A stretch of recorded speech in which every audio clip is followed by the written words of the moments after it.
The blood-soaked wanted poster fluttered in the wind as Hannah Turner crumpled it in her trembling hands, the familiar face staring back at her own. It was 1876 in Johnson City, Texas, and her past had finally caught up with her, just as she was beginning to believe she might outrun it. The dusty main street stretched before her like a path to judgment. 6 months she'd been here, working as a seamstress at Mrs. Willoughby's shop, keeping to herself, building a quiet life from the ashes of her former existence. Now that fragile peace was shattered by a single piece of paper nailed to the general store's bulletin board. Hannah tucked the poster into her dress pocket and quickened her pace. The afternoon sun beat down mercilessly as she hurried toward her small rented room behind the laundry. She needed to pack, to flee once more before anyone connected the sketch on that poster to the reserved young woman who mended their clothes. "Miss Turner," a deep voice called from behind her. Hannah froze, her heart hammering against her ribs. She knew that voice, Lucas Grayson, one of the most respected cattle ranchers in the county. Tall and broad-shouldered with sun-bronzed skin and eyes the color of a summer storm, he'd brought her mending several times. Each encounter left her flustered and wary, not because he was unkind, but because his gentle manner stirred feelings she'd sworn never to indulge again. She turned slowly, forcing her expression into careful neutrality. "Mr. Grayson." "I've been hoping to catch you," he said, closing the distance between them with long strides. His hat was pushed back on his head, revealing dark hair that curled slightly at his temples. "I wondered if you might consider a commission. My sister is arriving next month from Boston, and I'd like to welcome her with a new dress." Hannah's fingers closed around the poster in her pocket. "I'm afraid I won't be taking new work at present." Lucas studied her face, concern creasing his brow. "Are you unwell, Miss Turner?" "Quite well, thank you." She glanced nervously down the street. "I simply have too many existing orders." "You're trembling." His voice softened. "Has something happened?" Before she could answer, Sheriff Milton emerged from his office across the street. Hannah took an instinctive step back, bumping into Lucas. "Steady now," he murmured, his hand catching her elbow. "I must go," she whispered urgently. "Please, Mr. Grayson." Something in her tone must have convinced him. With a slight nod, he released her arm. "At least allow me to walk you home." "That isn't necessary. I insist." His tone was gentle but firm. A lady shouldn't look so frightened on Johnson City's streets in broad daylight. Hannah knew further protest would only draw more attention. With the sheriff now crossing toward them, she nodded quickly and resumed walking, Lucas falling into step beside her. "You've gone pale as milk," Lucas observed quietly. "Whatever's troubling you, Miss Turner, I'd be honored to help if I can." "Nobody can help me," she replied, barely above a whisper. "Some burdens must be carried alone." They reached the small alley that led to her lodgings, and Hannah turned to bid him goodbye, anxious to be alone with her fear and her plans. "Miss Turner," Lucas said, removing his hat. "I don't mean to pry, but I recognize the look of someone preparing to run. Before you make any hasty decisions, might I suggest a cup of coffee at the cafe tomorrow? Sometimes speaking troubles aloud lessens their weight." Hannah almost laughed at the absurdity. Her troubles weren't the sort that could be shared over coffee, not unless she wanted to see horror spread across his kind face. "You're very kind, Mr. Grayson, but Lucas," he corrected gently. "And it's not kindness that prompts me. I've enjoyed our conversations these past months, brief as they've been." Hannah hesitated. She should refuse, pack her meager belongings, and vanish before nightfall, yet something in his steady gaze made her pause. "1 o'clock," she found herself saying. "Though I make no promises about conversation." A smile creased the corners of his eyes. "1 o'clock it is. Rest well, Miss Turner." She watched him walk away, his tall figure cutting a striking silhouette against the setting sun. Then she hurried inside, her mind racing with possibilities, none of them involving remaining in Johnson City past tomorrow afternoon. In her small room, Hannah retrieved the crumpled poster from her pocket and spread it flat on her narrow bed. The sketch captured her likeness well enough: her heart-shaped face, the high cheekbones, the wavy hair she now kept tightly pinned.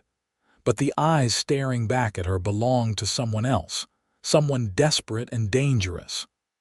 $500 reward, the bold letters proclaimed, for information leading to the capture of Hannah Turner, wanted for theft and accessory to murder in Denver, Colorado.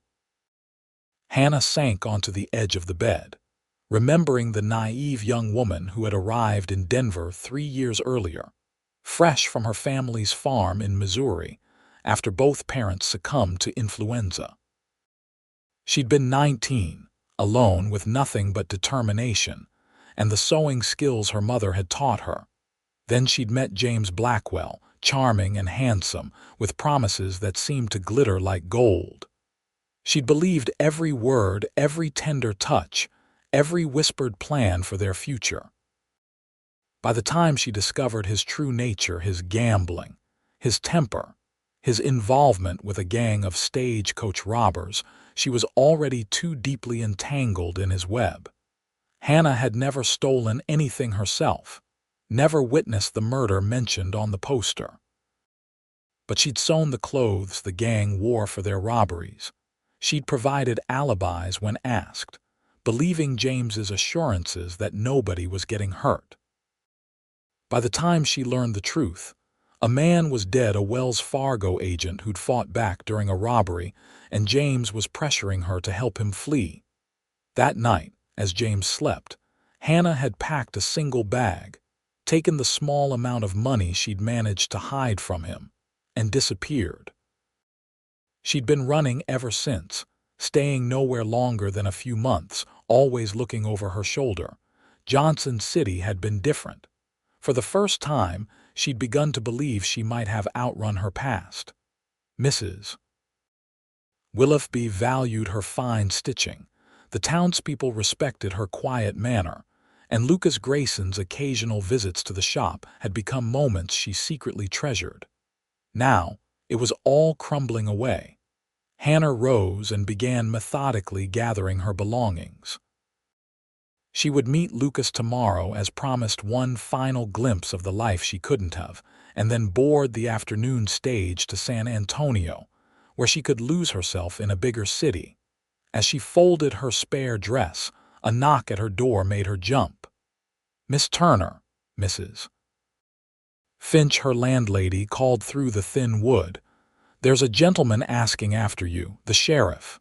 Hannah's hands went cold. Tell him I'm unwell, that I'm sleeping." "I did, dear, but he was most insistent, said it's official business." Trapped. Hannah's gaze darted around the room, seeking escape, but the only window was too small for her to fit through. "Just a moment," she called, forcing her voice to remain steady as she hastily stuffed the wanted poster under her mattress and smoothed her hair. Sheriff Milton stood in the narrow hallway, his weathered face impassive beneath his mustache. "Miss Turner," he said with a slight nod, "I apologize for disturbing you, but I need a moment of your time." "Of course, Sheriff." She stepped back, allowing him into her room while leaving the door open for propriety's sake. "How may I help you?" The sheriff removed his hat, turning it in his hands. "I received some interesting correspondence today. From Denver." Hannah's mouth went dry, but she kept her expression neutral. "Denver? I don't believe I know anyone there." "No." His eyes narrowed slightly. "Strange, because they seem to know you. A woman matching your description is wanted for questioning in connection with a gang of stagecoach robbers from 3 years back." "There must be some mistake," Hannah said, her voice remarkably steady despite her racing heart. "I've never been to Denver. I came here directly from Missouri after my parents passed." The sheriff studied her for a long moment. Maybe so. The description's vague enough. Pretty young woman, brown hair, good with a needle. Could be lots of folks. He paused. Still, I'd appreciate if you remained in town while I send a wire to clarify matters. Of course, Hannah managed. I have no plans to travel.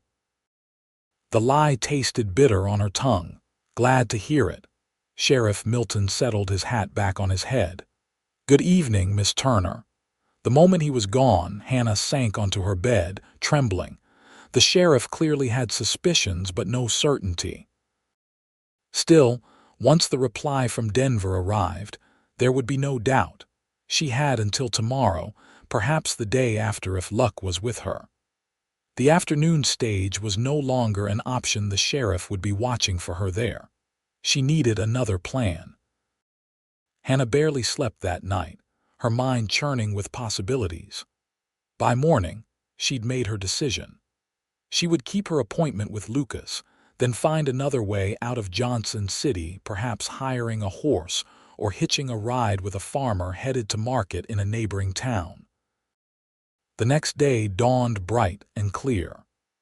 Hannah dressed with particular care in her best blue dress, then chided herself for the vanity.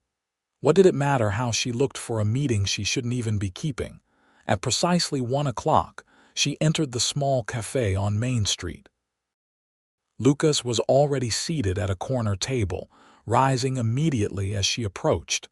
"You came," he said, relief evident in his voice. "I feared you might have left town." Hannah settled into the chair he held for her, wondering if her intentions had been so transparent. "I considered it," she admitted, seeing no point in pretense. Lucas signaled to the waitress for coffee. "Because of whatever was on that paper you were clutching yesterday," Hannah's head snapped up. "You saw that, only that it troubled you deeply." He leaned forward, his expression earnest. "Miss Turner, Hannah, if I may be so bold, I've known since we met that you're carrying some burden. I've respected your privacy, but if you're in trouble, perhaps I can help." "You can't," she said flatly. "No one can. You might be surprised." His voice was gentle. "I've faced my share of difficulties."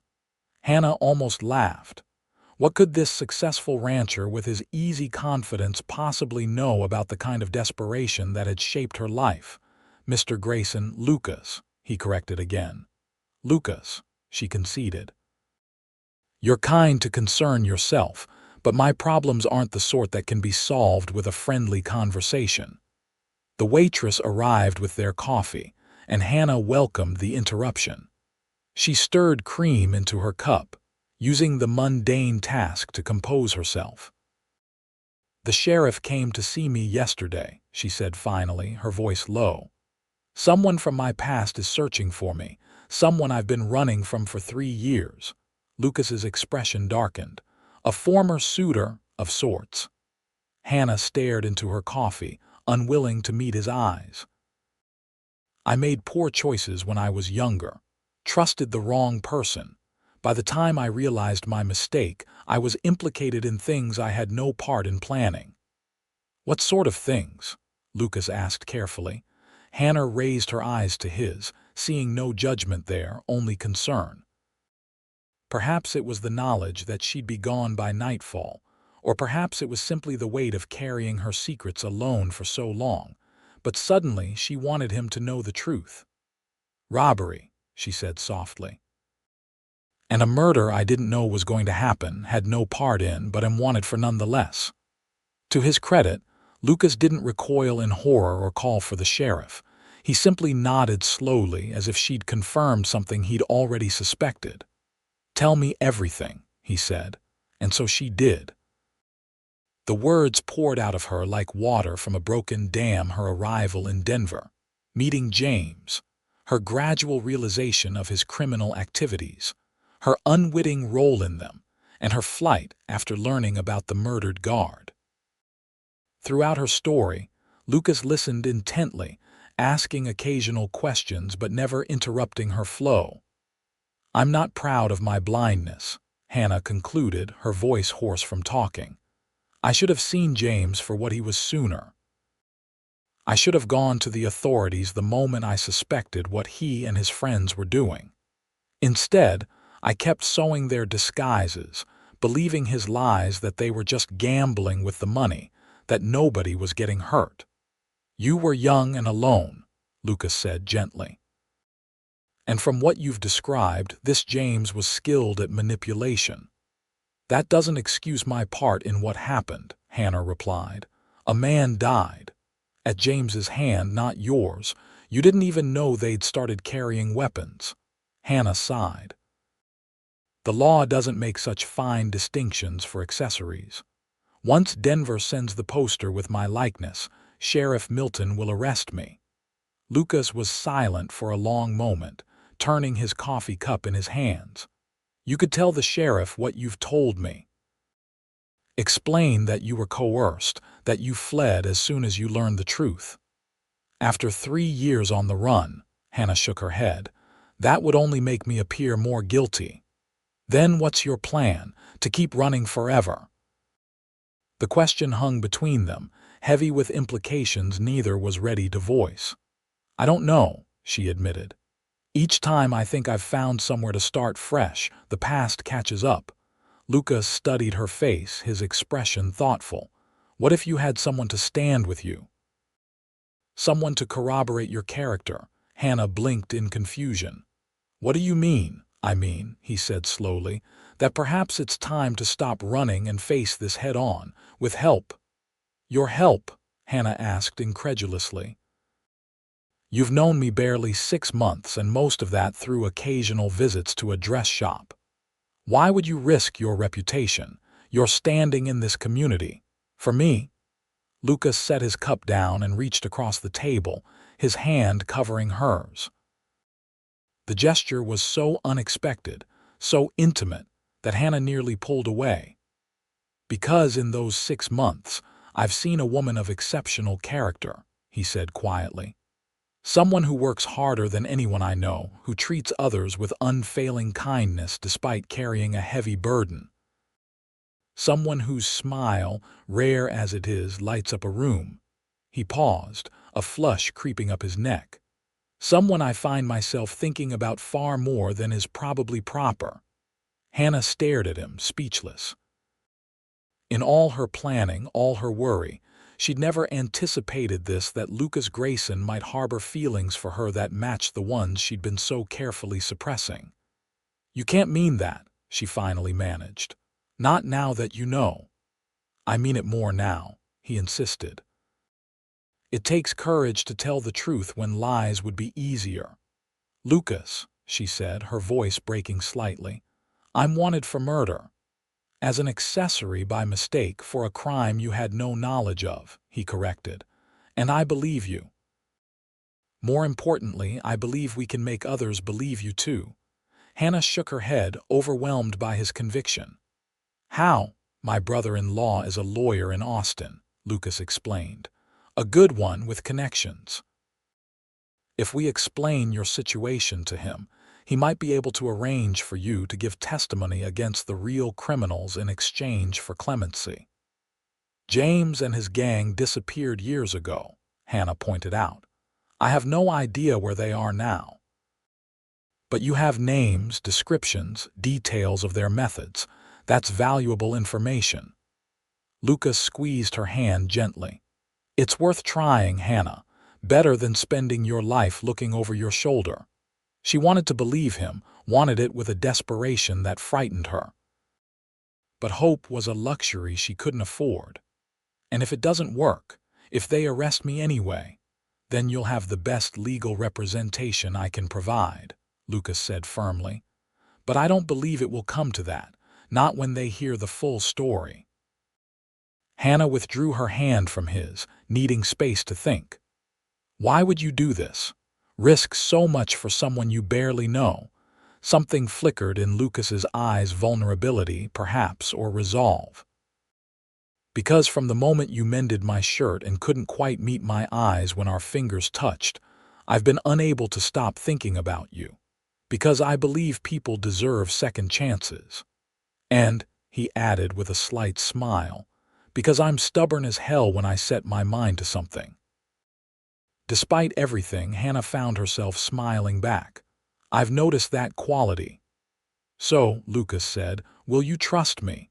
Will you let me help you face this instead of running?" Hannah took a deep breath. The sensible answer was no. She should thank him for his kindness, walk out of the cafe, and be miles away by sunset. But looking into his earnest gray eyes, she found herself considering another possibility, one where she stopped running, where she fought for her freedom and perhaps, if fortune favored her, for a future she'd long since stopped believing she deserved. "If I agree," she said slowly, "I need to know something first, anything." "Why me? You could court any woman in the county, women without complicated pasts or legal troubles." Lucas considered her question seriously. "I could," he acknowledged. "And I've met plenty of fine ladies who would make suitable partners, but none who make me feel the way I do when I'm with you, like I'm finally seeing something real and true in a world full of pretense. I can't explain it better than that." His honesty disarmed her. "I might go to prison," she reminded him. "You won't," he said with quiet certainty. "But if that's a risk you're not willing to take, I'll help you leave town safely. The choice is yours, Hannah." She closed her eyes briefly, weighing her options. The thought of stopping, of finally confronting her past instead of fleeing it, was both terrifying and strangely liberating. "Your brother-in-law," she said finally. "How soon could he come to Johnson City?" Lucas's face brightened. "I could send a telegram today. He might arrive within the week." "And in the meantime?" "In the meantime," Lucas said, "I think it would be wise for you to stay at my ranch. It's remote enough that you won't be easily found if this James or his associates are still looking for you, and respectable enough my housekeeper would be there as chaperone that your reputation won't suffer." It was a sensible suggestion, but still Hannah hesitated. "The sheriff will know something's amiss if I suddenly leave town. Then we'll tell him a version of the truth, that you've taken a position at the ranch, helping prepare for my sister's arrival." Lucas leaned forward. "Trust me, Hannah, I won't let any harm come to you." Perhaps it was foolish after all she'd been through, but Hannah did trust him. There was a steadiness to Lucas Grayson that she'd noticed from their first meeting, a quiet strength that had nothing to do with his physical prowess and everything to do with his character. "All right," she said, the decision crystallizing as she spoke. "I'll trust you." Relief washed over his features. "You won't regret it." "I hope not," she murmured, "because I'm placing my future, my freedom in your hands." "Not in my hands," Lucas corrected. "In our hands together." The word resonated within her like a promise she scarcely dared believe. That afternoon, Lucas sent his telegram to Austin and arranged for Hannah to stay at his ranch.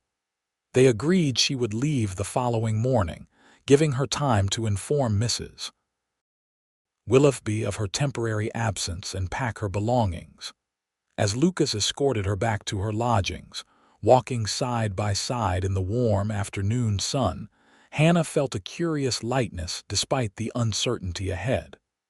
For the first time in years, she wasn't facing her troubles alone. "I'll come for you at 8 tomorrow," Lucas said as they reached her door. "Pack whatever you need. My ranch isn't fancy, but you'll be comfortable." "Thank you," Hannah replied, meaning it more deeply than words could express. Lucas hesitated, then reached for her hand, raising it briefly to his lips in a gesture so gallant and unexpected that Hannah felt her cheeks warm. "Until tomorrow," he said softly, and then he was gone, striding down the street with purpose in his step.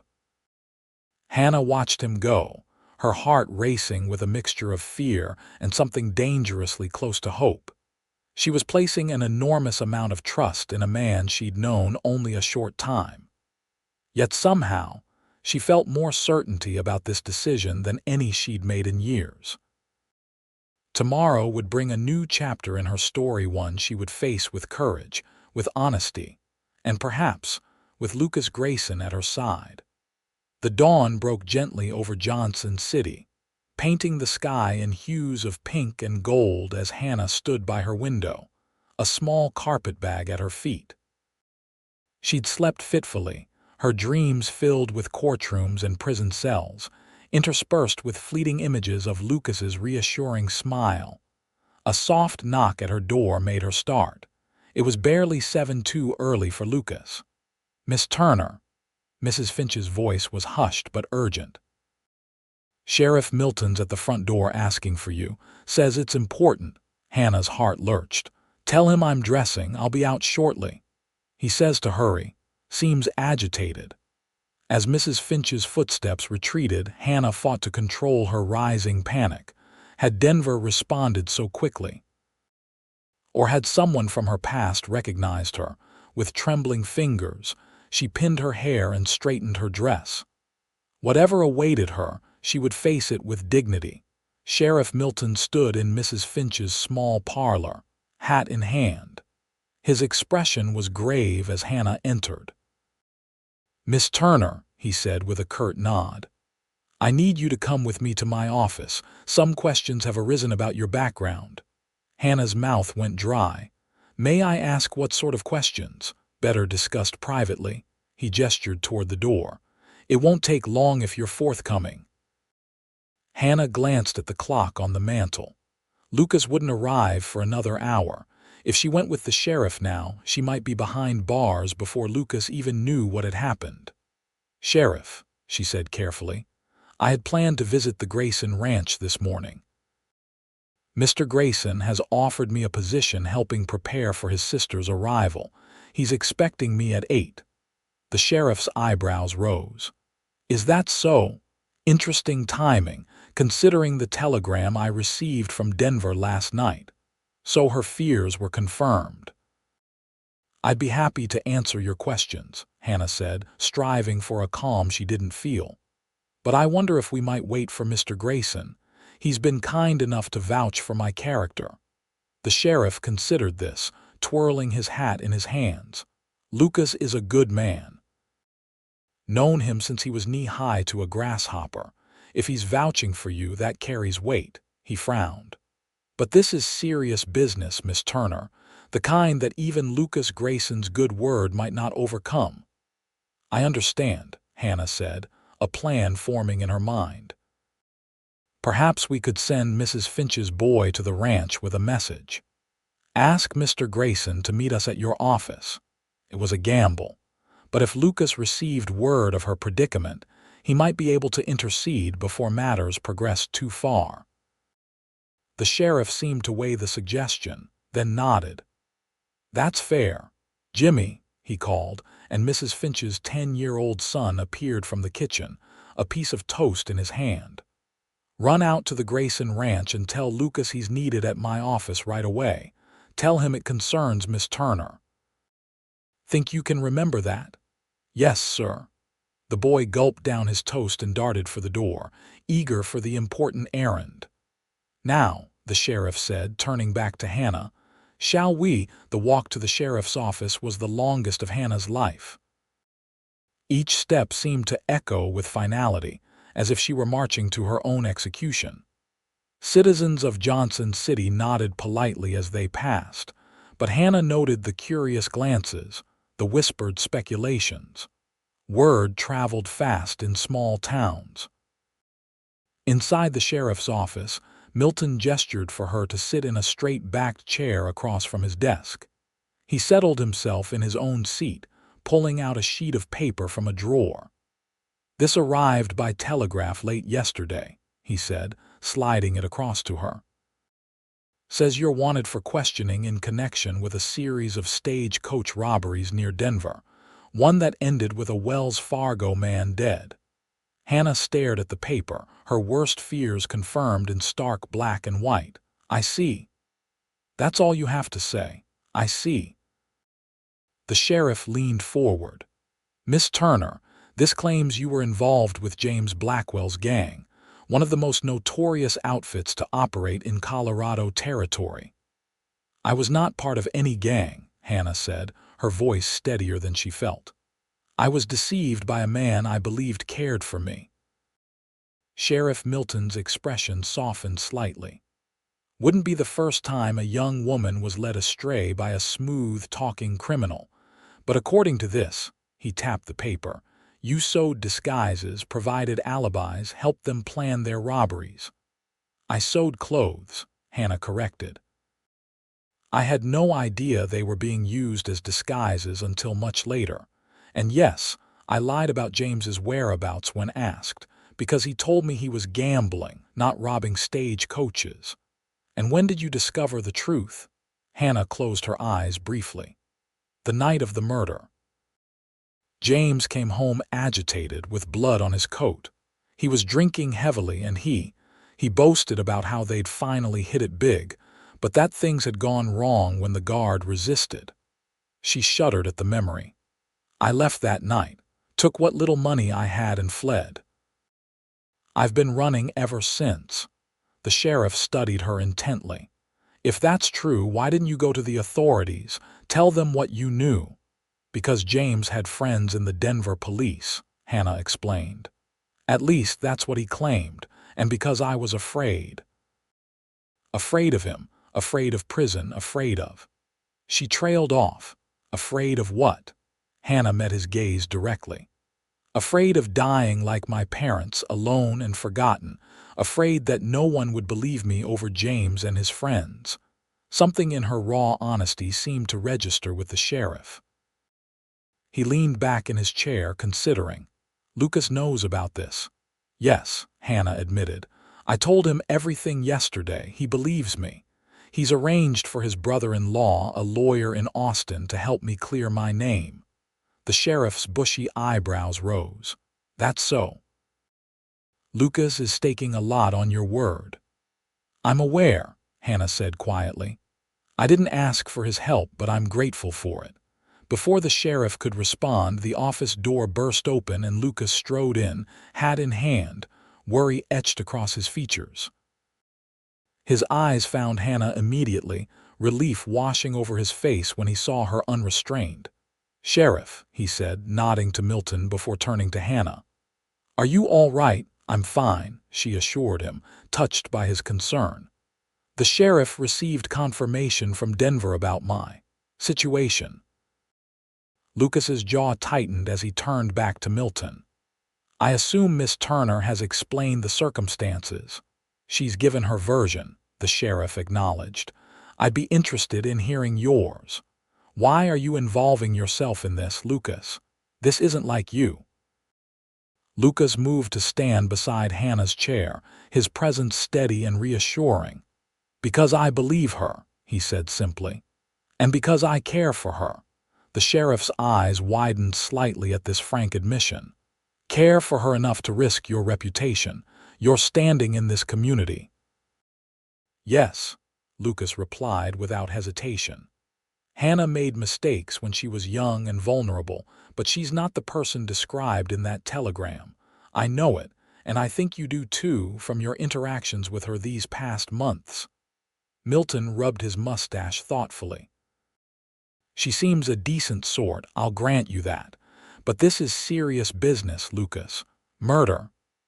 A murder she had no part in and fled from the moment she learned of it," Lucas insisted. "My brother-in-law is on his way from Austin. He believes he can arrange for Hannah to give testimony against Blackwell and his gang in exchange for immunity." "That's a matter for the Denver authorities," Milton pointed out. "And in the meantime, I have a duty to hold her." Lucas straightened his shoulders. "On what charge exactly?" "This telegram asks for information about her whereabouts. It doesn't contain an arrest warrant." The sheriff frowned, glancing at the paper. "That's true, but then I'm offering my personal guarantee that Hannah will remain at my ranch until this matter is resolved legally," Lucas interrupted. "You know me, Tom. You know my word is good." Hannah watched the exchange with growing amazement. Lucas was fighting for her freedom with a determination that stole her breath. Sheriff Milton looked between them, indecision clear on his weathered face. "You're really vouching for her, Lucas?" Staking your good name on it. I am, Lucas said firmly. The sheriff sighed heavily. Your father would have my hide if I let his boy get mixed up in something like this. My father would expect you to follow the law, Lucas countered, and the law says a person is innocent until proven guilty. There's no warrant for Hannah's arrest, just a request for information. A long silence followed as the sheriff considered. Finally, he nodded slowly. All right, Lucas. I'll wire Denver that Miss Turner is here and willing to cooperate with authorities through legal representation. But, he added sternly, she stays at your ranch under your supervision until this is resolved. If she disappears, it's your reputation that suffers. Relief flooded through Hannah, so intense she felt momentarily dizzy. Thank you, Sheriff, Lucas said, his voice steady though Hannah could see the tension leaving his shoulders. You have my word she won't leave the county. See that she doesn't. Milton turned to Hannah. Miss Turner, I hope for your sake and Lucas's that your story checks out. I'll expect you both to return when Lucas's brother-in-law arrives, so we can sort this matter properly.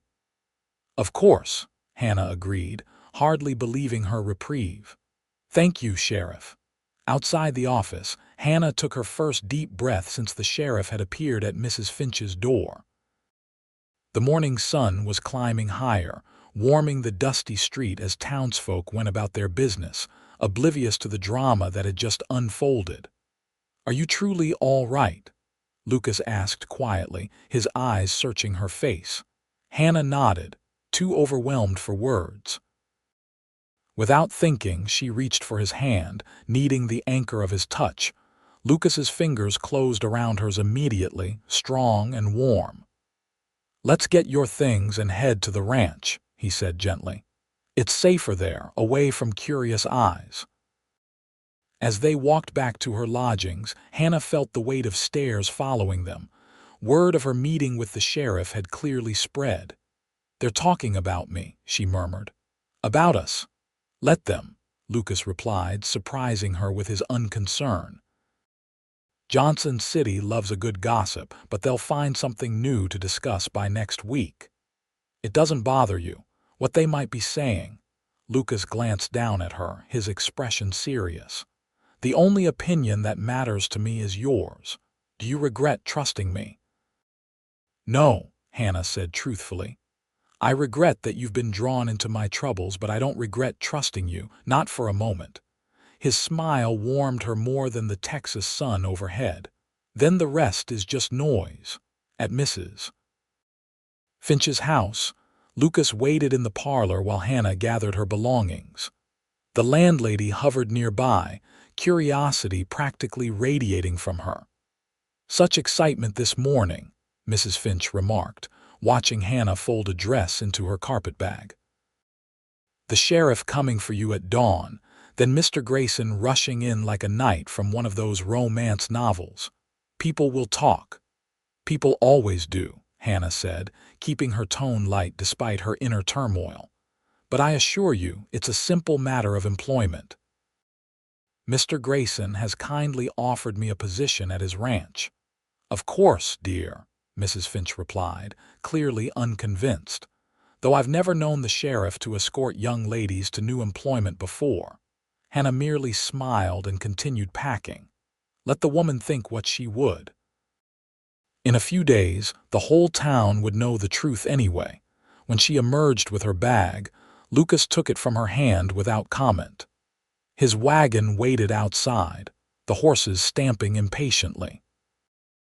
The ride to the Grayson ranch took nearly an hour, following a winding road that gradually left the town behind. Hannah watched the landscape transform from scattered buildings to open prairie dotted with mesquite and oak.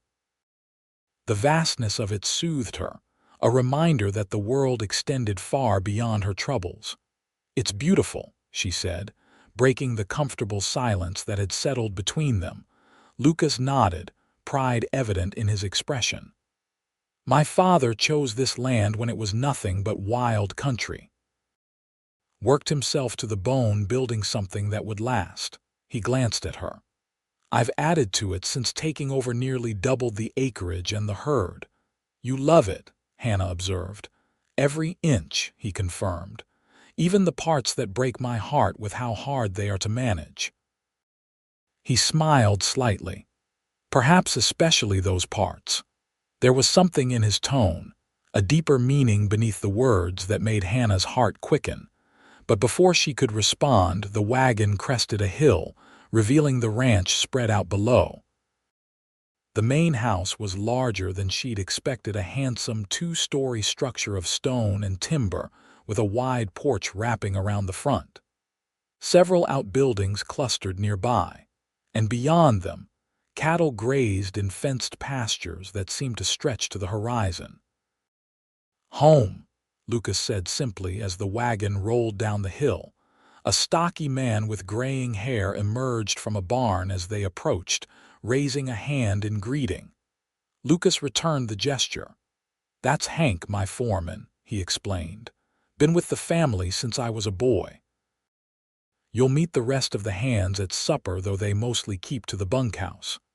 He guided the wagon to a stop before the house. "Mrs. Dalton, my housekeeper, lives in town but comes out daily. She'll help you get settled." As if summoned by her name, a plump, gray-haired woman appeared on the porch, wiping her hands on her apron. "There you are, Mr. Grayson," she called. "I was beginning to worry." "Sorry for the delay, Mrs. Dalton," Lucas replied, jumping down from the wagon and coming around to help Hannah. "We had some business with the sheriff." Mrs. Dalton's shrewd eyes assessed Hannah as Lucas assisted her to the ground, his hands lingering briefly at her waist. "So this is the young lady who will be staying with us. I've prepared the blue room as you asked." "Thank you," Lucas said. "Mrs. Dalton, this is Miss Hannah Turner." "Hannah, Mrs. Dalton has kept me fed and the house in order since my mother passed 5 years ago." "A pleasure to meet you," Hannah said, offering her hand. Mrs. Dalton took it, her grip surprisingly firm. "Likewise, miss. Though I must say your arrival has set tongues wagging in town," Lucas chuckled. "I've no doubt. But Mrs. Dalton is the soul of discretion, Hannah. You can trust her completely." The housekeeper nodded, a hint of pride in her bearing.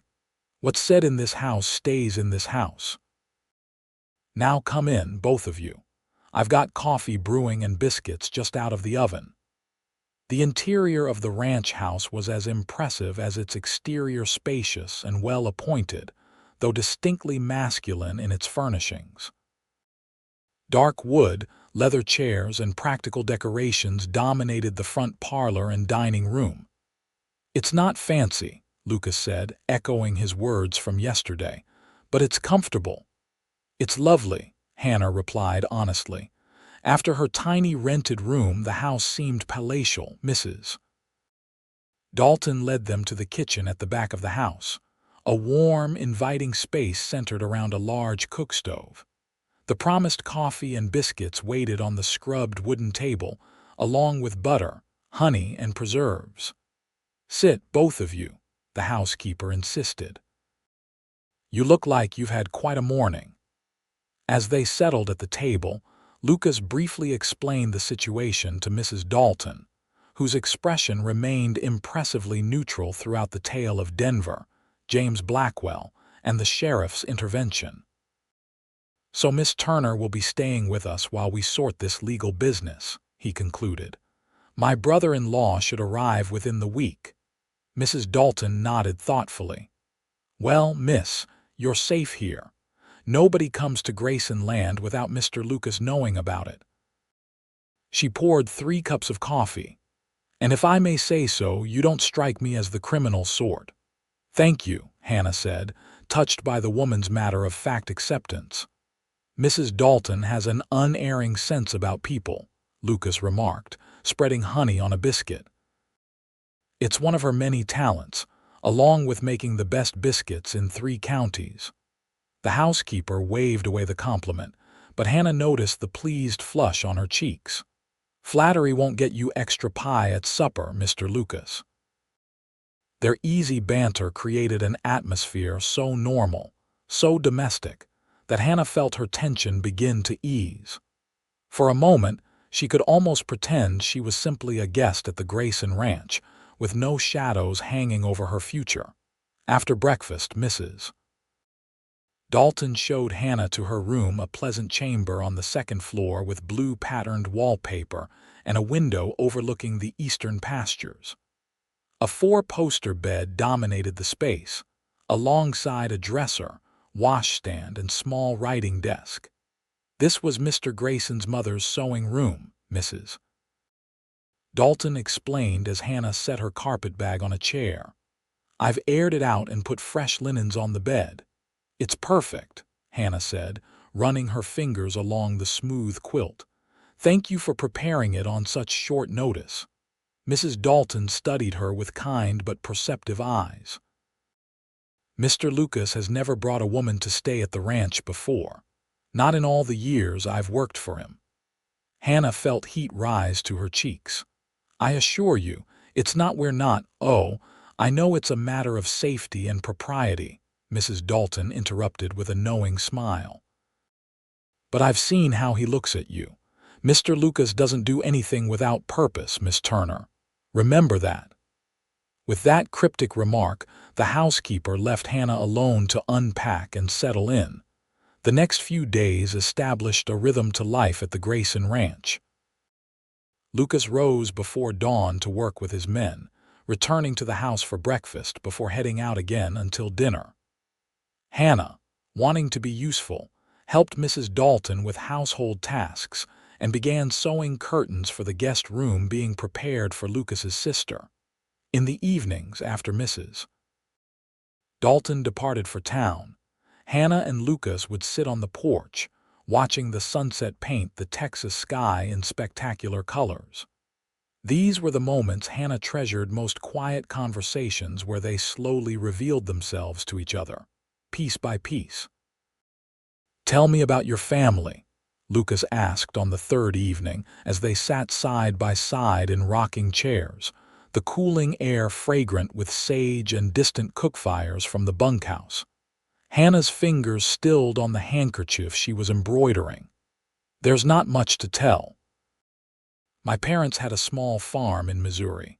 My father grew wheat and corn. My mother and I tended the garden and kept chickens." She smiled at the memory. "She taught me to sew when I was barely tall enough to reach the table. Said a woman with a needle would never go hungry." "She was right," Lucas observed. "Your skill has supported you through difficult times." Hannah nodded. "When the influenza came, it took them both within a week of each other. I was 19, alone with a farm I couldn't manage by myself." She sighed. "I sold everything except what would fit in a single trunk and went to Denver, thinking a city would offer more opportunities for a seamstress." "And that's where you met James," Lucas said quietly. "Yes, he was handsome, charming, seemingly successful." Hannah's voice tightened. "When he showed interest in me, I was flattered, lonely, too naive to question why such an impressive man would court a simple farm girl." Lucas's hand found hers in the gathering darkness, his touch gentle but reassuring. "We all make mistakes when we're young, Hannah. The measure of a person is what they do afterward." "I ran," she reminded him. "For 3 years I've been running instead of facing the consequences." "You survived," Lucas corrected. "There's no shame in that." Hannah turned to study his profile in the fading light. "And what about you? What mistakes shaped Lucas Grayson?" A rueful smile crossed his face. "Too many to count. The worst was nearly losing this ranch after my father died." At her questioning look, he continued. "I was 24, angry at the world for taking him too soon, convinced I knew better than the man who'd built this place from nothing. I made bad decisions, trusted the wrong advisors, nearly gambled away our future on a cattle drive that could have made us rich or broken us. What happened? We lost nearly half the herd to fever and raiders. I came home with my tail between my legs, ready to sell what was left and disappear. His voice softened. But my sister Catherine, the one coming to visit, she wouldn't let me, reminded me that Graysons don't quit, don't run, that our father would expect better. She sounds formidable, Hannah remarked. Lucas chuckled. She is. Married a lawyer twice her age and has him wrapped around her finger. But she was right. I buckled down, learned from my mistakes, rebuilt what I'd nearly destroyed. He squeezed her hand gently. That's why I understand, Hannah. We all deserve the chance to make things right. Their gazes held in the deepening twilight, and Hannah felt something shift between them, a deepening of connection, of understanding. For the first time, she allowed herself to imagine a future beyond her immediate legal troubles. A future here, perhaps, with this man who saw her mistakes and valued her anyway. The moment was broken by the distant sound of hoofbeats approaching. Lucas stood, suddenly alert. "We're not expecting visitors," he said, moving to the edge of the porch. Hannah rose as well, anxiety flooding back. Could it be the sheriff? Possibly. Stay here. Lucas descended the porch steps as a rider emerged from the gathering darkness. Relief washed over his features as he recognized the visitor. "Daniel," he called, "you've made good time." The rider, a distinguished-looking man in his 40s wearing a travel dusty suit, dismounted with the ease of someone accustomed to horses despite his formal attire. "When my favorite brother-in-law sends an urgent telegram, I don't dawdle," the man replied, grasping Lucas's extended hand. "Catherine sends her love and says to tell you she's moved up her visit. She'll be arriving next week, eager to meet the woman who's captured your interest." Lucas groaned good-naturedly. "I should have known she wouldn't stay away. Daniel, come meet Hannah." As the men approached the porch, Hannah smoothed her skirts nervously. This was Lucas's brother-in-law, the lawyer who might hold her future in his hands. "Miss Turner," Daniel said, removing his hat and bowing slightly. "Daniel Harrington at your service." "I understand you're in need of legal assistance." "Mr. Harrington," Hannah acknowledged with a nod. "Thank you for coming so quickly." "Let's get Daniel settled and fed before we discuss business," Lucas suggested, noting the weariness in his brother-in-law's posture. "Hannah, would you mind warming some of Mrs. Dalton's stew while I show Daniel to his room?" "Of course." Hannah was grateful for the task, needing a moment to compose herself before discussing her situation with this new arrival. In the kitchen, as she stirred the pot of leftover stew, Hannah tried to calm her racing thoughts. Daniel Harrington's arrival made her predicament suddenly more real, more immediate. Tomorrow they would discuss her case, weigh her options, determine her future. The thought was both terrifying and oddly liberating. By the time the men joined her, Hannah had laid the table with bowls of steaming stew, fresh bread, and coffee. Daniel, refreshed from washing away the dust of travel, regarded her with keen eyes as they sat down to eat. "Lucas has told me some of your story in his telegram," he said after complimenting the meal, "but I'll need to hear everything directly from you tomorrow. Every detail, no matter how insignificant it might seem." "I understand," Hannah replied. "I want to be completely honest." Daniel nodded approvingly. "Good. Honesty is our best strategy." He turned to Lucas. "Has the sheriff sent word to Denver confirming Miss Turner's whereabouts?" "Yes," Lucas confirmed. "He received a reply yesterday. The Denver authorities are sending someone to interview Hannah, but they've agreed to wait for legal representation to be present." "That's a positive sign," Daniel remarked. "If they were determined to prosecute, they'd have sent a marshal with an arrest warrant." He glanced at Hannah. "It suggests they're more interested in information than conviction." Hope fluttered in Hannah's chest. "About James and his gang, precisely. Blackwell's outfit has continued its activities, from what I gather. They've grown bolder, more violent." The authorities would value testimony from someone who knew them, their methods, their hiding places. "I left 3 years ago," Hannah reminded him. "My information is outdated." Daniel waved away her concern. Criminal patterns rarely change significantly. Names of associates, descriptions, locations, they favored all valuable intelligence. He sipped his coffee thoughtfully. "With the right agreement, your testimony could be exchanged for immunity from prosecution." "Is that likely?" Lucas asked, his voice tight with concern. "More than likely, given what I know so far," Daniel assured him. "Miss Turner was young, coerced through deception, and fled as soon as she learned the truth. She has no prior criminal record and by all accounts has led an exemplary life since leaving Denver." He smiled kindly at Hannah. "Courts look favorably on reformation. Miss Turner." The conversation shifted to lighter topics as they finished their meal. News from Austin, Catherine's upcoming visit, the condition of the ranch. Throughout the evening, Hannah felt Lucas's steadying presence beside her, his occasional glances both protective and affectionate. Later, as she prepared for bed in her blue room, Hannah found herself contemplating the strange twists of fate that had brought her to this moment. A week ago, she'd been preparing to flee Johnson City, convinced her past would forever deny her a future. Now she was ensconced in Lucas Grayson's home, with a respected lawyer preparing to defend her, and the faint but growing possibility of freedom from her past. More bewildering still were her feelings for Lucas, feelings that deepened with each passing day, each quiet conversation, each moment of unwavering support. He believed in her innocence, in her worth, with a conviction that humbled her. And if she were truly honest with herself, she was falling in love with him, despite all the reasons she shouldn't.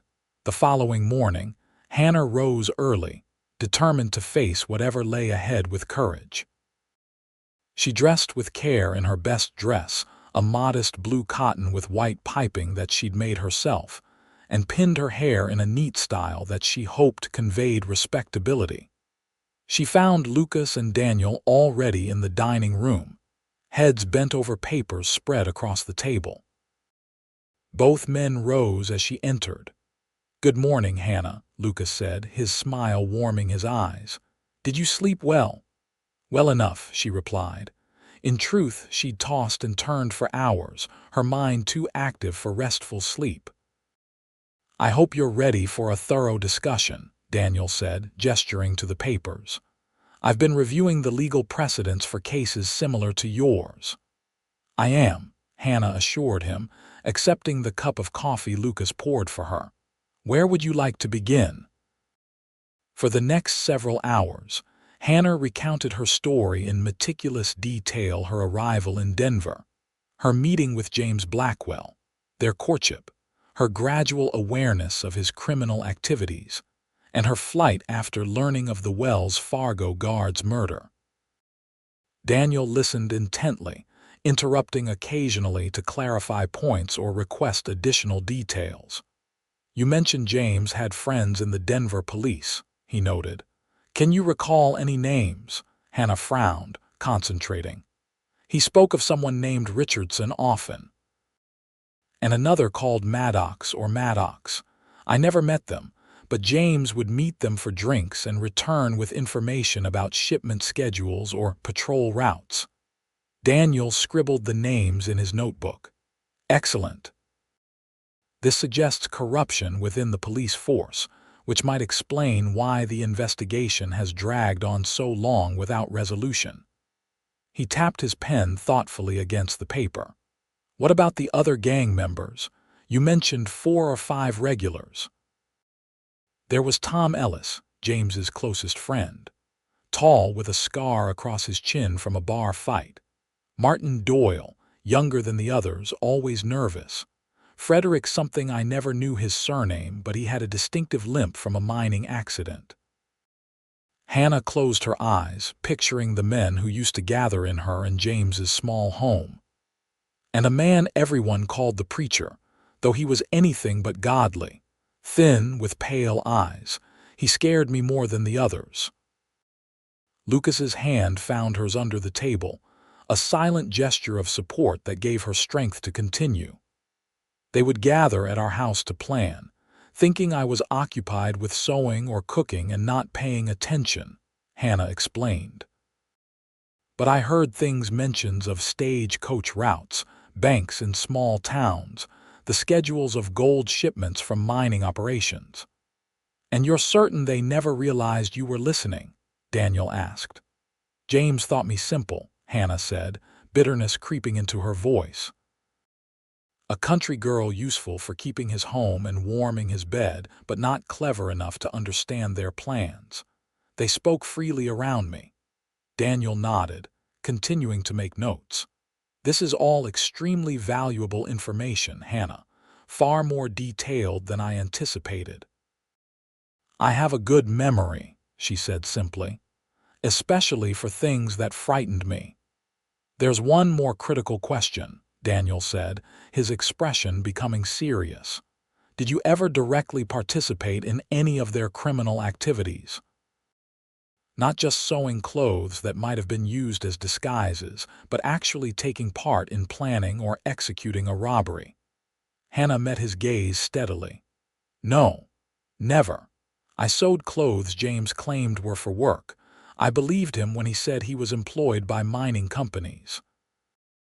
When I realized they were using my handiwork for disguises, I stopped sewing for them, claiming illness. That was about 2 weeks before." She swallowed hard. "Before the murder." Daniel sat back, satisfaction evident in his expression. "This is exactly what we need to establish.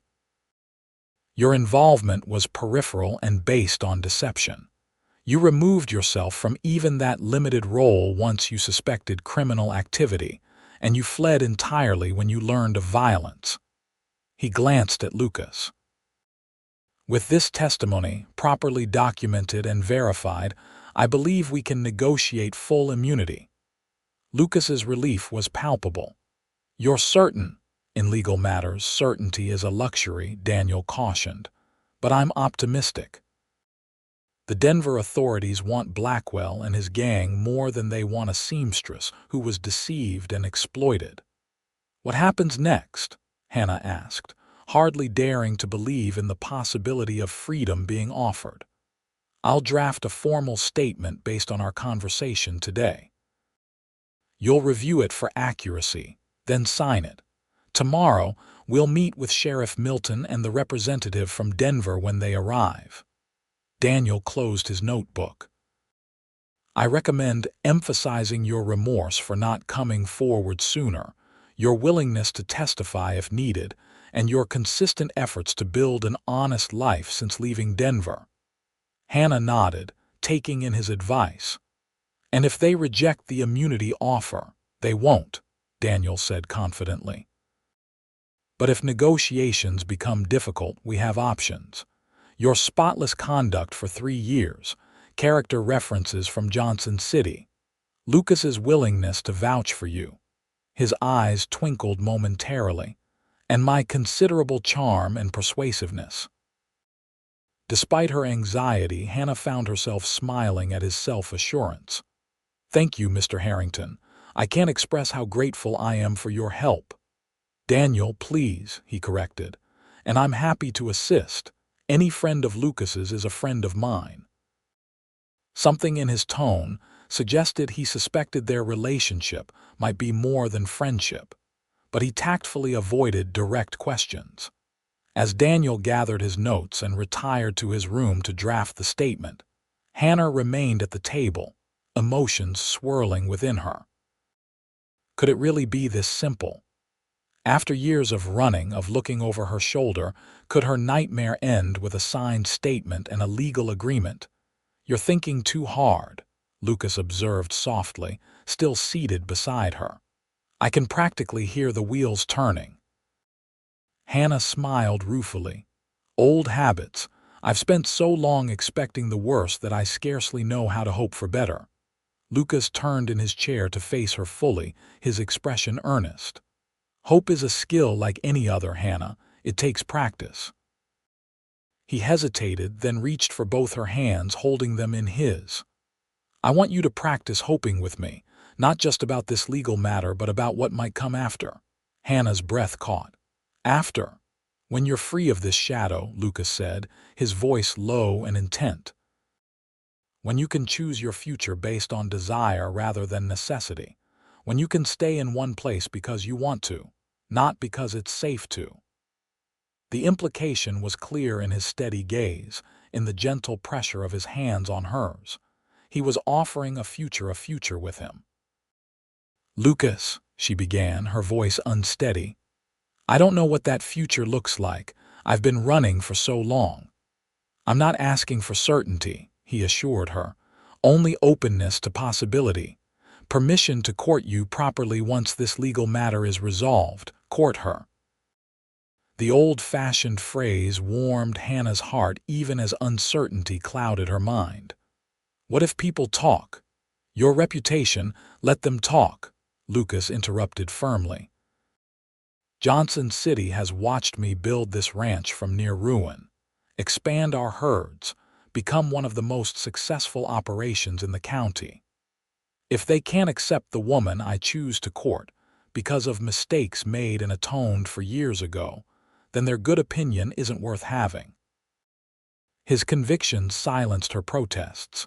In his eyes, she saw no doubt, no hesitation, only a steady certainty that humbled her. Yes, she whispered finally. When this is over, if I'm truly free, I would welcome your courtship. The smile that spread across Lucas's face was like sunrise breaking over the prairie, warm, radiant, full of promise. Without a word, he raised her hands to his lips, pressing a gentle kiss to her knuckles that sent warmth cascading through her entire being. The moment was interrupted by the sound of a horse approaching at speed. Lucas rose, crossing to the window. It's one of my hands, he said, frowning slightly. Riding hard. He moved to the front door, Hannah following. A young cowboy reined his lathered horse to a stop before the porch, his expression urgent. Mr. Grayson, he called, touching the brim of his hat. Sheriff Milton sent me. Says to tell you the Denver man arrived early. They're coming out here this afternoon instead of waiting till tomorrow. Lucas's expression remained calm, but Hannah saw the tension return to his shoulders. What time? Said to expect them around 3, the cowboy replied. Sheriff says not to worry, just a change in schedule. Thank you, Billy. Tell the sheriff we'll be ready. As the young man wheeled his horse and galloped back toward town, Lucas turned to Hannah. This changes nothing, he assured her. Daniel will have your statement prepared. We're simply moving forward a day earlier than expected. Hannah nodded, trying to calm her racing heart. I should change into something more formal. Lucas caught her hand as she turned to go upstairs. Hannah, he said softly, it's going to be all right, I promise. She wanted desperately to believe him, to trust that the nightmare was nearly over. But years of disappointment and fear were not so easily dismissed. Don't make promises you can't keep, she whispered. I don't, he replied simply, and there was such conviction in his tone that Hannah felt her doubt waver.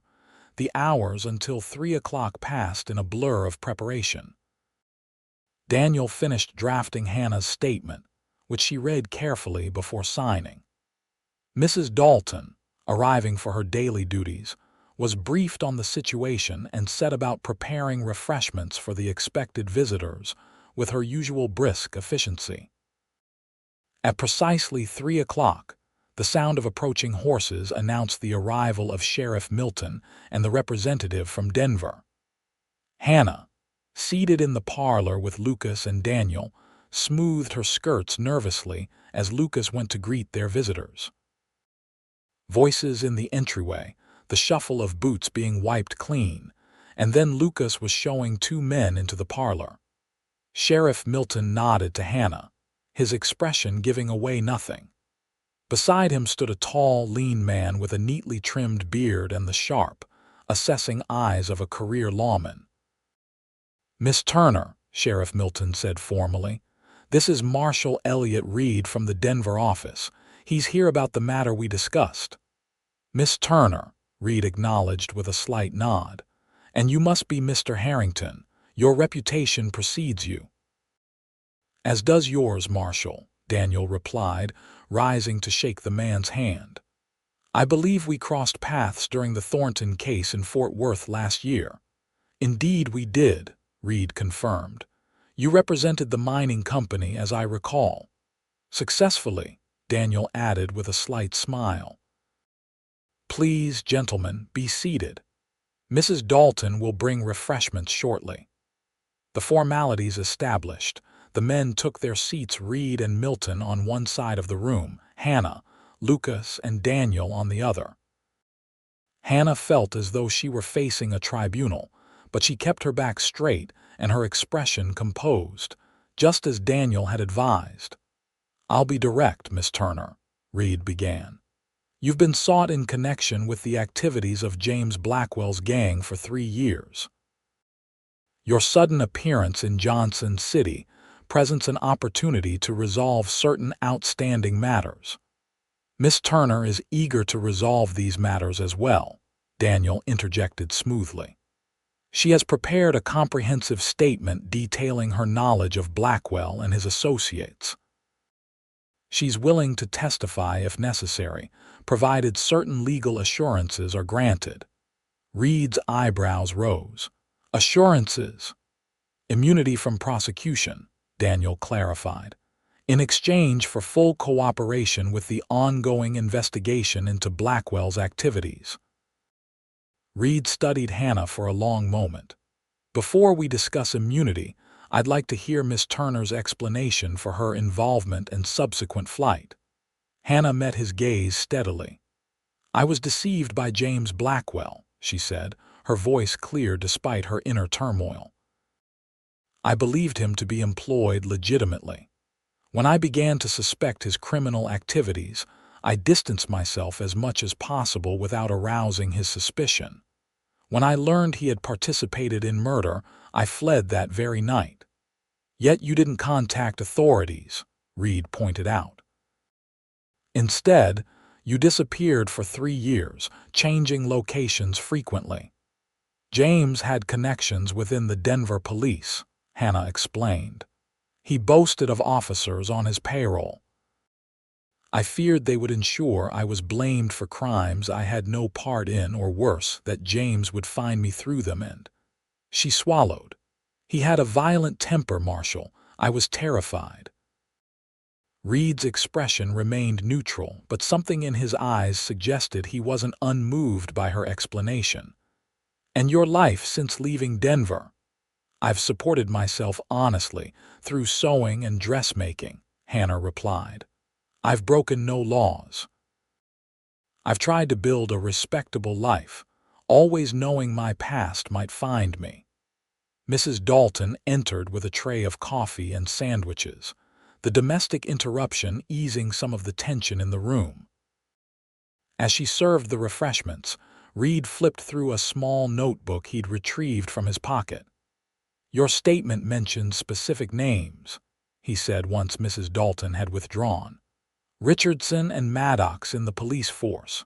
Ellis, Doyle, and the preacher among Blackwell's gang members." "Yes," Hannah confirmed. "They were his closest associates." Reed's expression shifted subtly. "Miss Turner, are you aware that Richardson was arrested last year for corruption? That Ellis died in a shootout with lawmen near Santa Fe? That we've been unable to identify or locate the preacher despite numerous witness reports of his involvement?" Hannah shook her head, surprised. "No, I've avoided any news about Denver." "Then you couldn't have invented those details to curry favor," Reed mused, almost to himself.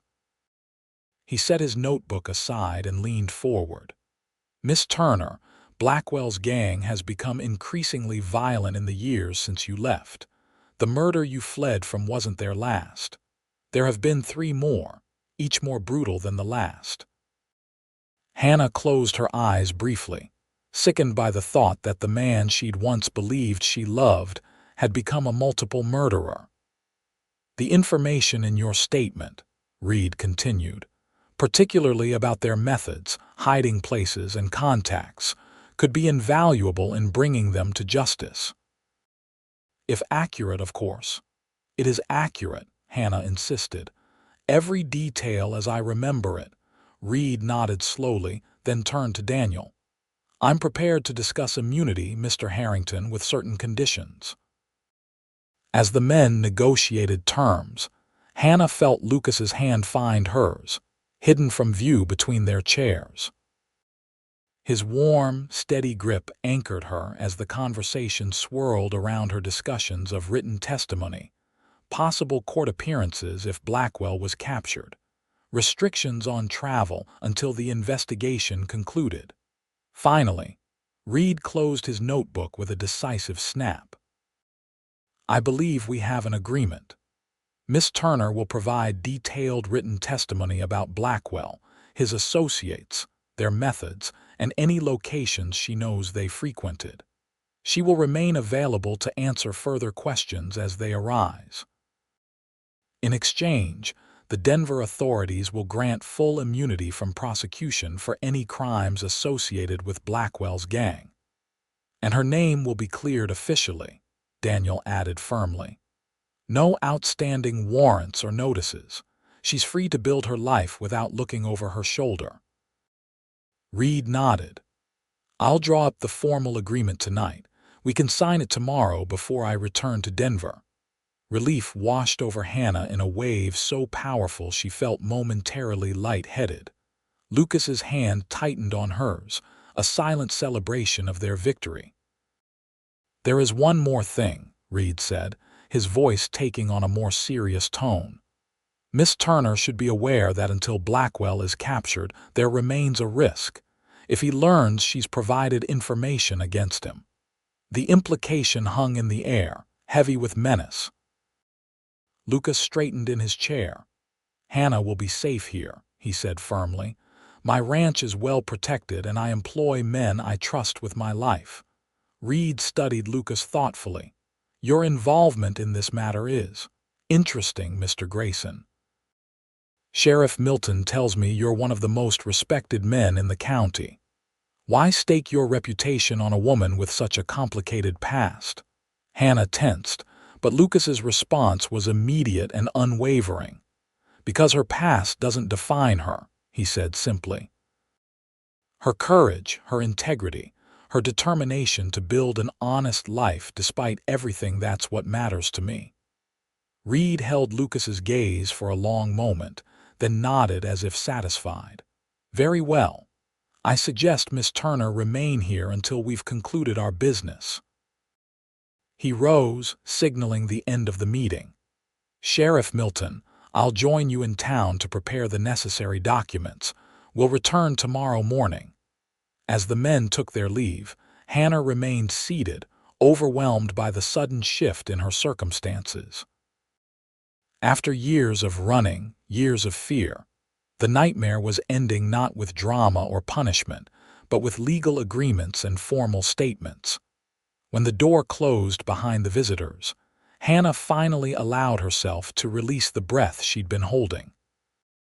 Lucas knelt before her chair, taking both her hands in his. "It's over," he said softly. "You're going to be free, Hannah." The tears she'd been suppressing throughout the meeting spilled over at last. "I can't believe it," she whispered. "After so long." "Believe it," Lucas urged, reaching up to brush a tear from her cheek.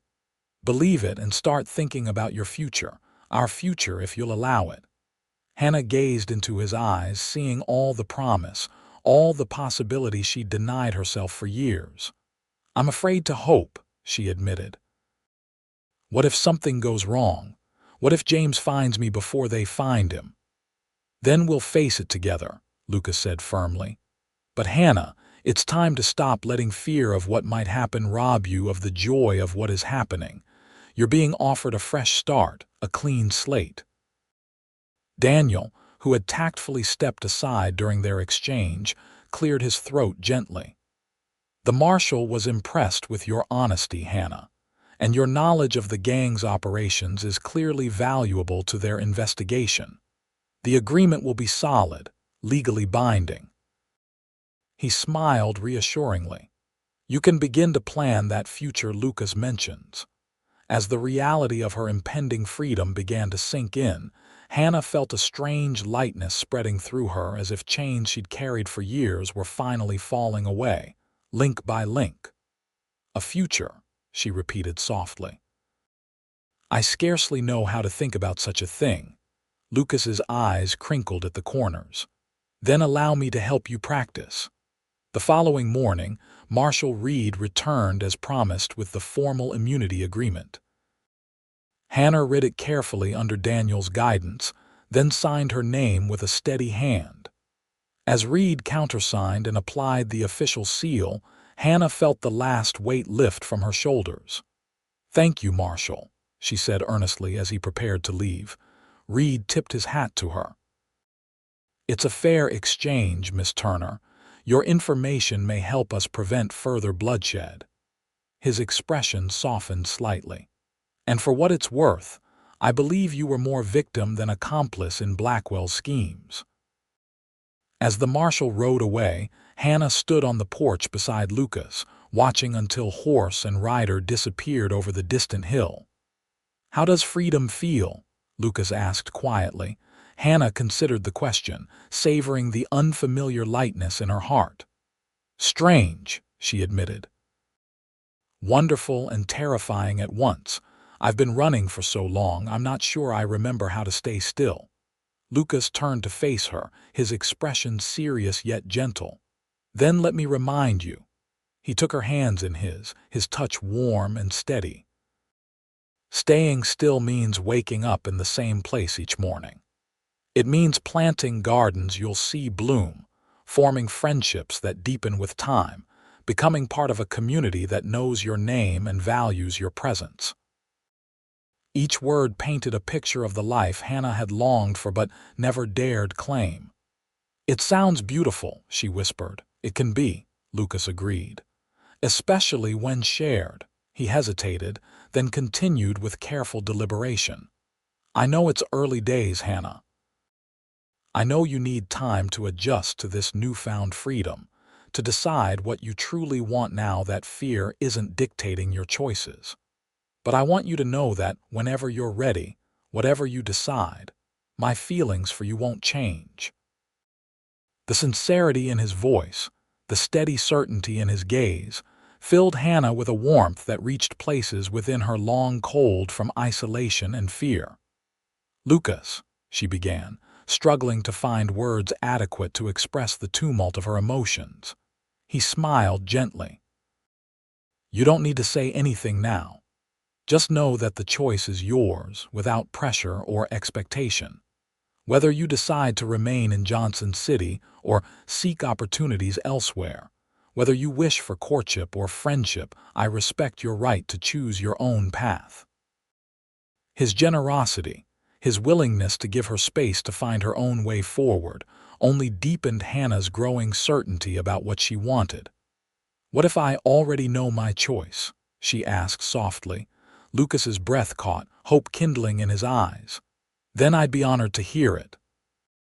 Hannah stepped closer to him, gathering courage from the strength she saw in his face, not the physical strength that was evident in his tall frame and capable hands, but the deeper strength of character that had led him to defend her, to believe in her when he had every reason to doubt. "I choose to stay," she said simply, "here in Johnson City, and I would welcome your courtship, Lucas Grayson, with all my heart." The joy that transformed his features was like sunrise breaking over the prairie, warm, radiant, full of promise. With gentle reverence, Lucas raised her hands to his lips, pressing a kiss to her fingers that sealed their understanding more profoundly than any formal agreement. "I'll strive to be worthy of your trust," he murmured. Hannah smiled, feeling the last shadows of her past receding in the light of this new beginning. "You already are." In the weeks that followed, Hannah found herself adapting to a life she had scarcely dared imagine. She returned to Johnson City with her name cleared, resuming her work at Mrs. Willoughby's shop while Lucas courted her with a patient devotion that touched her deeply. Catherine Harrington, Lucas's sister, arrived as promised and proved to be everything her brother had described: formidable, warm-hearted, and fiercely protective of those she loved. After subjecting Hannah to a thorough but kindly interrogation, Catherine declared her approval with characteristic directness. "You've chosen well, Lucas," she announced over dinner at the ranch. "Miss Turner has backbone and brains, precisely what you need in a wife." Hannah blushed at the forward statement, but Lucas merely grinned at his sister's presumption.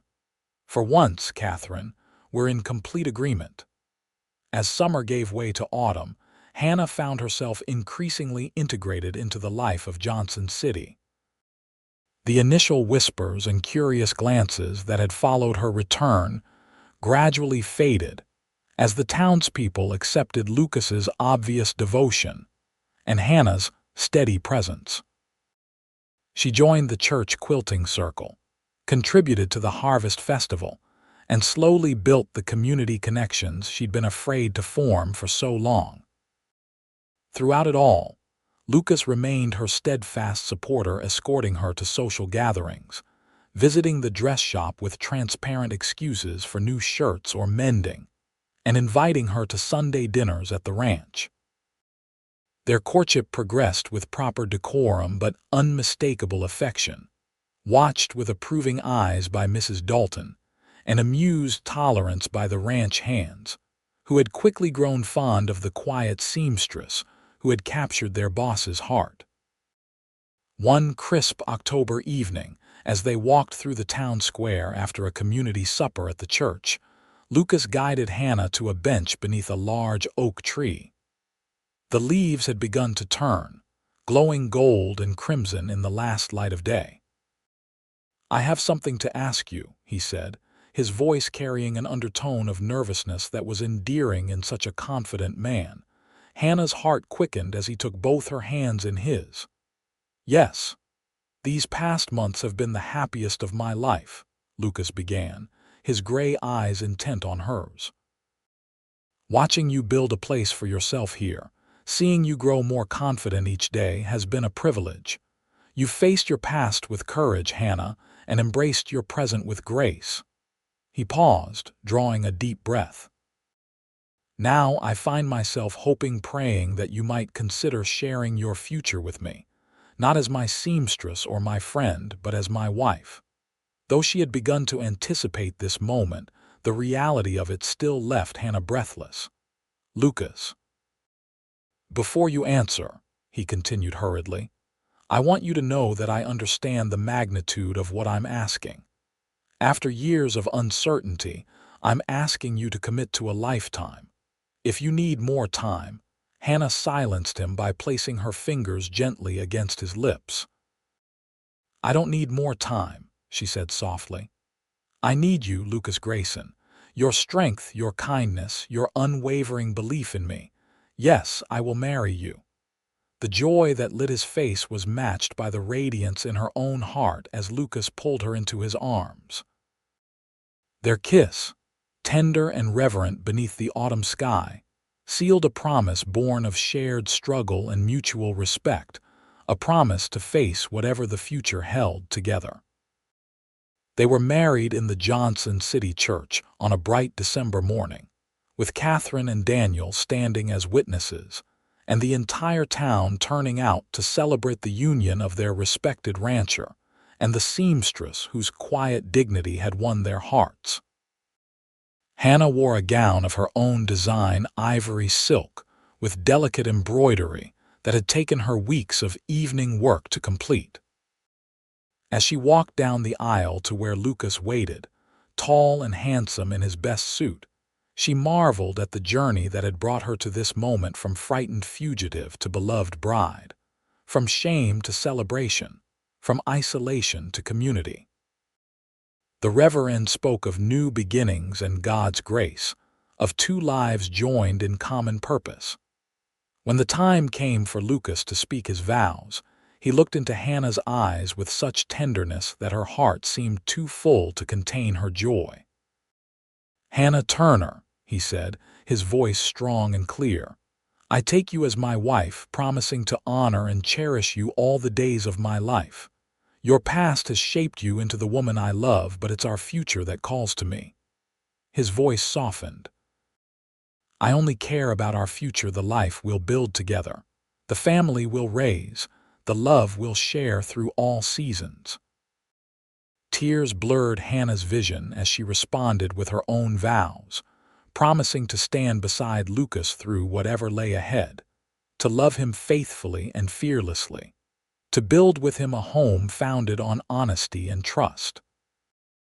As they exchanged rings and were pronounced husband and wife, Hannah felt the last shadows of her past dissolve in the warmth of Lucas's smile, in the approving faces of their friends and neighbors, in the promise of a future unbound by fear or shame. The celebration that followed at the Grayson Ranch lasted well into the evening, with music and dancing, feasting and laughter.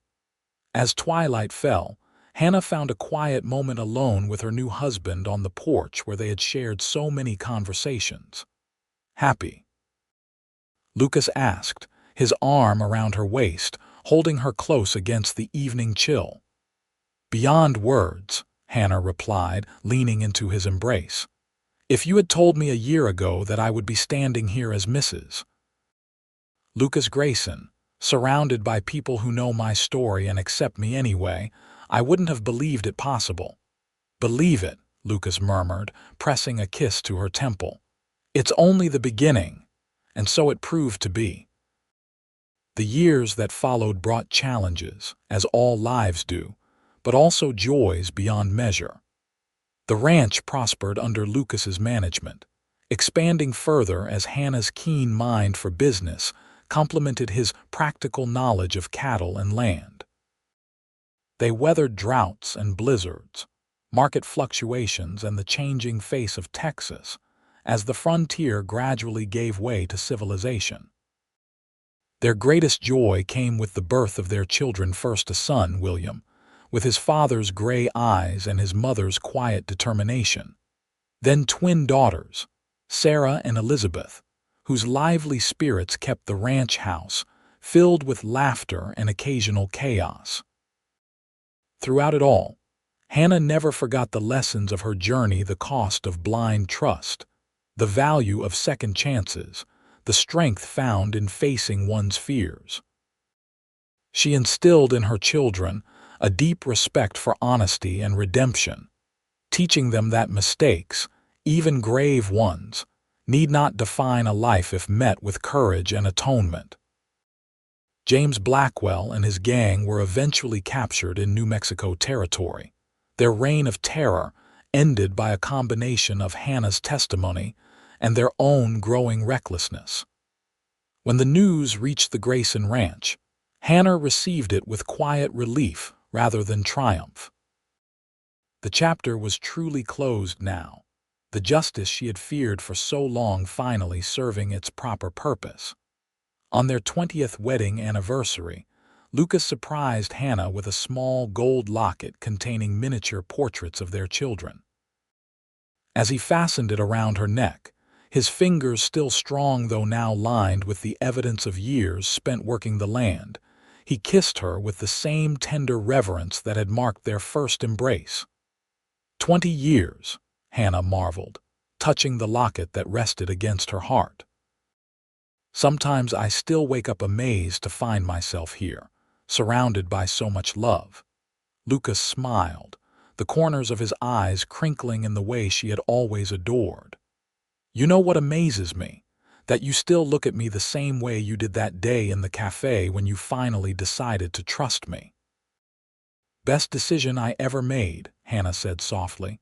"Second best," Lucas corrected with a grin. "The best was saying yes when I proposed." Hannah laughed, the sound as free and joyful as it had become in the safety of his love. "Always so certain, Mr. Grayson. About you, always." He drew her into his arms, their bodies fitting together with the familiar comfort of two souls long accustomed to sharing life's burdens and blessings. I meant what I said on our wedding day, Hannah. Your past shaped you into the woman I love, but it's the future we've built that matters. As twilight settled over the Grayson ranch, painting the Texas sky in shades of purple and gold, Hannah reflected on the journey that had brought her home, not to a place, but to a person who had seen her at her most vulnerable and offered not judgment but understanding, not pity but partnership, not escape but the courage to stand and face her fears. "I'm not ashamed anymore," she whispered against his chest. "Not of any of it. Every step led me here, to you, to our children, to this life we've made together." "As it should be," Lucas replied, his voice a rumble beneath her ear. "The past has its purpose, but the future is where we live, Hannah. Our future. Always." In the distance, their children's laughter carried on the evening breeze the living embodiment of second chances, of hope redeemed, of love that saw beyond mistakes to the truth of a person's heart. As Lucas bent to kiss her beneath the Texas stars, Hannah knew with bone-deep certainty that she had found not just forgiveness, but something far more precious, a future worth every step of the difficult road that had led her home.